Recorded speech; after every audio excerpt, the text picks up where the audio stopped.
Hi guys, and welcome back to another video. In today's video you're going to have some Division 16 ranked online gameplay in the bantamweight division, and the videos prior to this I believe were also Division 16 gameplay. I was stuck on this division for quite a while, and I believe the next video after this is also in Division 16, and then I managed to get out. But getting back into the video, we know it's going to be in the bantamweight division. Prior to the patch, obviously, in the bantamweight division, you have Petr Yan used a lot, Cody Garbrandt used a lot, the occasional Henry Cejudo and Dillashaw, but now you get a lot of Jose Aldo's, Marlon Moraes because of the kicking game. And my opponent picks Aljamain Sterling, and when people pick Aljamain Sterling, they're going to look to wrestle you because he's got phenomenal ground game. I mean, so many tools in his arsenal. But the problem I've had coming up against Aljamain Sterling is that the people you come up against are really cheesy, and the opponent we're coming up against is a Division 20 fighter when I'm in Division 16. So this was going to be a hard fight, and I was just praying that, hoping, okay, please don't be one of these guys that uses the cheesy clinch submissions and looks for stuff like that, because that's what you get in the high division with these high, quote-unquote high caliber players, is they abuse broken mechanics and call it a tactic, which, you know, if that's how you want to get your wins, that's fine. I'd rather not do that and learn how to play the game, but obviously certain players opt for that. But we'll see how my opponent fights here, and as you can see, it's a 5-round fight, so I need to manage my stamina well, because if it gets to the later rounds with Sterling and he gets you onto the ground, you're going to be in big problems. But luckily I'm using Dillashaw, who's got good ground game, so I'm feeling fairly confident that if it does go to the ground, I can at least withstand the pressure and maybe even look to offensively attack. As you can see, my opponent right now is comfortable with boxing. As we get the beautiful uppercut, I could see there was a hole for it, and we land it again. So that's a knockdown in round 1, which is a beautiful way to start round 1. Obviously I'm applying the pressure here, working the body where I can, trying to mix up my combinations to keep my opponent guessing. And after that knockdown, my opponent gets me in the clinch, puts me towards the fence, and I'm pretty sure we can all see what's going to happen here. And there you go, spinning me around, obviously, because that's what they do to win fights. And he gets me in the submission, and obviously here I'm doing my best to try and get out of it. I know he's going to chain it eventually, which he does, but we do a good job in getting out.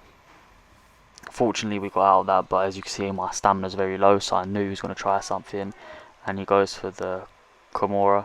Fortunately we denied the Kimura, and then his attempt to go into full guard, which allowed enough time for my stamina to regenerate. And that was all because I knew the skill set of Aljamain Sterling going into that. I knew he had the Kimura from that position, and I knew that my opponent was looking to capitalise. I faced a lot of opponents that will do the same thing. They go for the standard submission off the fence, chain it. When they don't get it, go for the Kimura and attempt to finish you there, which is it's a smart thing to do with Aljamain Sterling, because obviously he's a very good submission artist. But that should have shown my opponent there that it's not going to be easy to get me out via submission, and I know what I'm doing. Fortunately we got the knockdown early in the round, which then prompted him to go for the clinch submission to get me out of there. And as you can see, my opponent's head health isn't in a great position. We've managed to stun my opponent again. My opponent keeps going for that same combination where he goes for that kick to the head after throwing the jab. As he actually lands it there. And overall it's been a good round so far. We've shown that we can stick through the submissions. We showed to my opponent that it's not going to be easy to submit me, and when it's on the feet I have a clear advantage. And overall it was a good round for me. I saw what my opponent was capable of. As we see the stats there, I'd say it's pretty dominant in my favour. I even had more control time towards the end of the round. And going into round 2, I'm looking to do more of the same. I'm looking to capitalise. I also know that my opponent's going to look to take me down and probably hold me this round, because I done a lot of damage to his head health. And on the feet, I just think there was a very big wave length difference. I mean, the skill on the feet was pretty much one-sided in my favour. So then my opponent does the right thing in shooting for a takedown.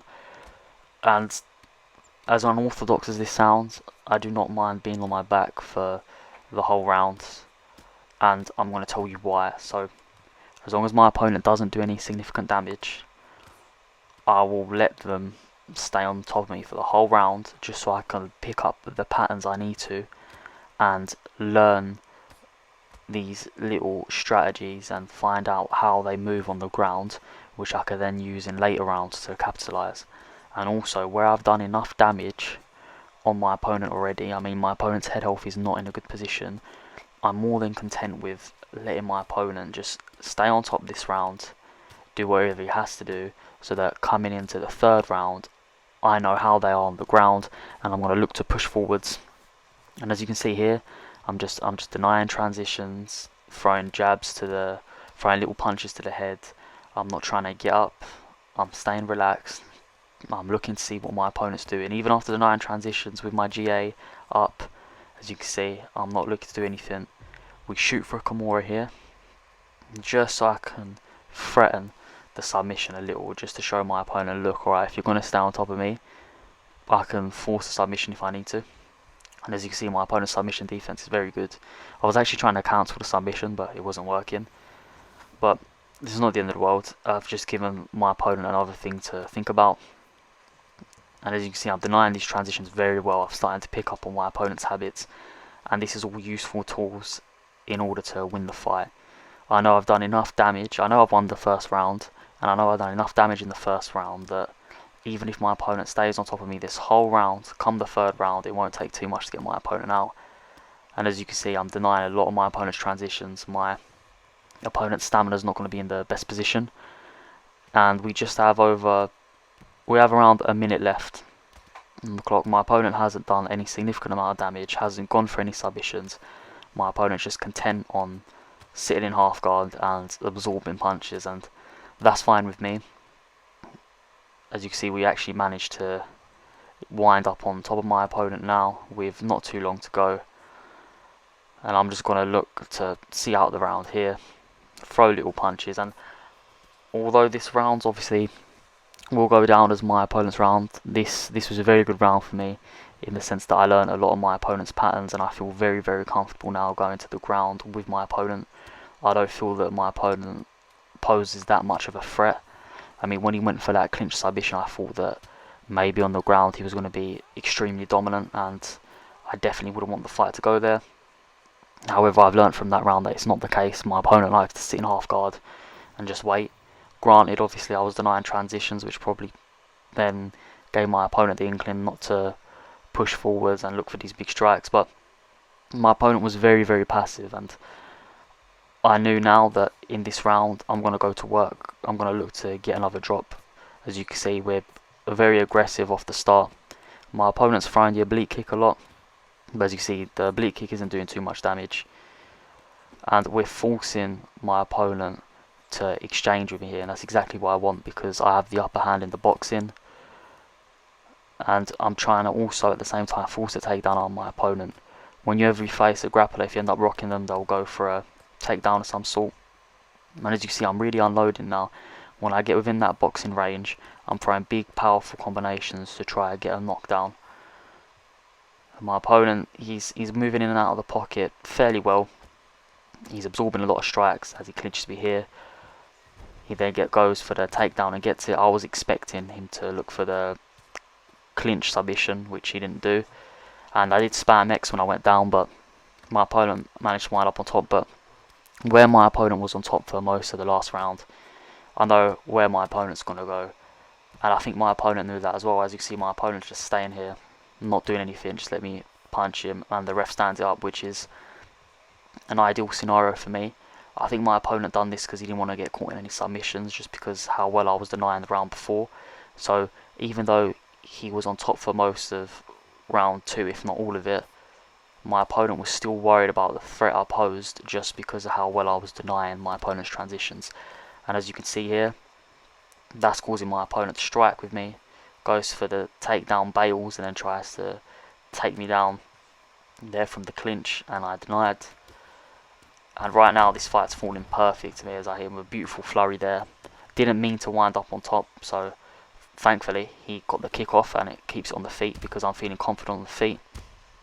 And if you see my opponent's stamina there flashing, head health is in an awful position as well, and I haven't even started to work the body or the leg kicks yet.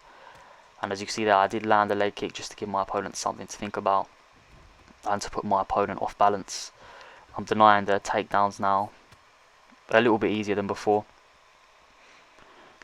And if you look at round 2, my opponent obviously thought it was success for him, but I'd say it was more success for me because my opponent, when he got me to the ground this round, didn't even opt to do anything just because of he knew I was going to deny the transitions.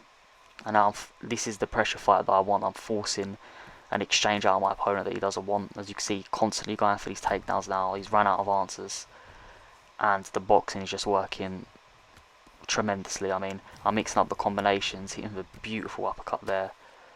There's 27 seconds to go. I look for the ground and pound finish here, and we managed to get it. So that was the fight. My opponent was obviously, I believe, a Division 20 player. He was a good player. Obviously, he went for the standing submission once, which then I thought he was going to proceed to do constantly, which he didn't. So not as cheesy as I thought. Wasn't the best grappler.